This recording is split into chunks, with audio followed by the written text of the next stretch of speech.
Hello! Gagawin na natin yung pipino na kimchi soup. Mabiglas at cream.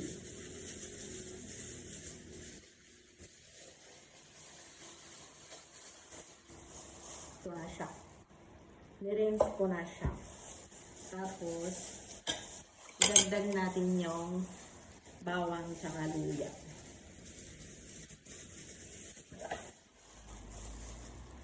Onions. Green onions. Tapos, ito yung buto tsaka laman ng pepper, red chili. Lagyan lang natin ng isang kutsara kasi maanghang. Para hindi maanghang. Ayan. Tapos, ito yung balat.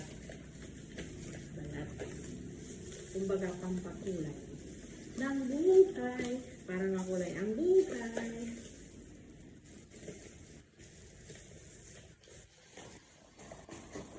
Yun. Isang kutsara para hindi masyadong maanghang. Ang bango. Ang bango. Tapos lagyan na rin ng konting asukal kasi wala tayong pampatamis. O yung texture. Lagyan natin ng konting texture.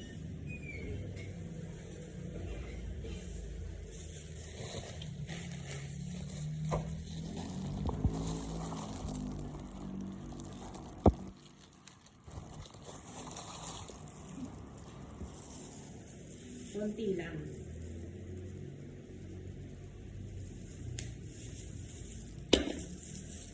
Konting asukal lang. Huwag na lang kaya natin lagyan.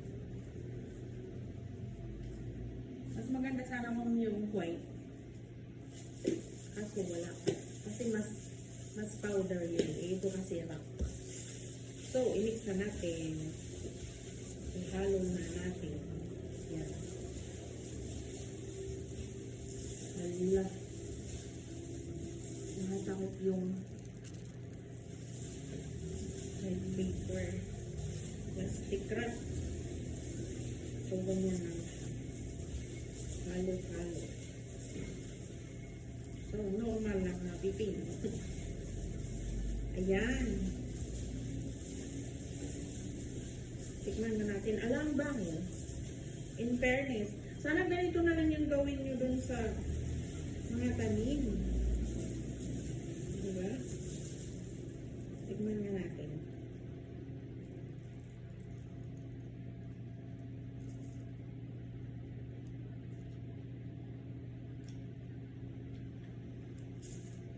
Ang sarap. Ang sarap kasi. Tapos matamis-tamis kasi siya matamis yung pipino.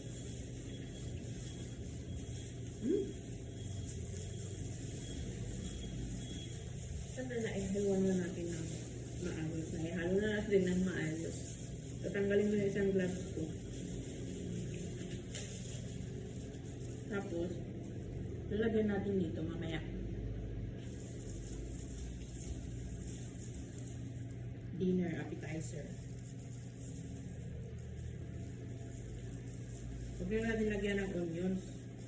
Hindi naman sila nakain ng onions. Fresh. Ayan siya. Diba? Ganyan siya. Sarap. Sarap talaga, promise. Tapos, dito natin ilagay sa jar. Para pwede magtagal sa ref. Tapos gawin nating appetizer.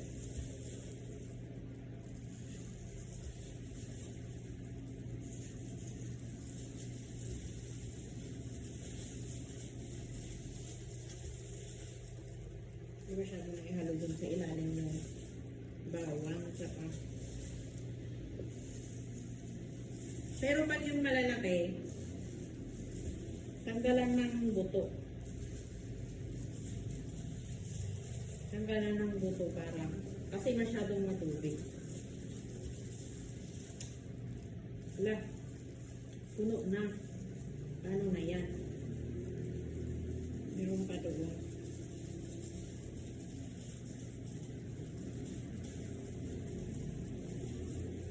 Ano na yan? Yeah. May budget ako pang papayat ng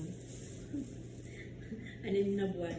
Kasi pag 6 na buwan na naman, yung ano yun? Chinese cabbage. Diba? Wala puno na. Wala nang extra. Wala nang extra na jar. So, ito, lagay na lang natin doon. Lagdag natin doon. Ito, ilagdag na lang natin dito. Para flat, overload siya, overload. Sarap talaga, pan. Ang sarap-sarap.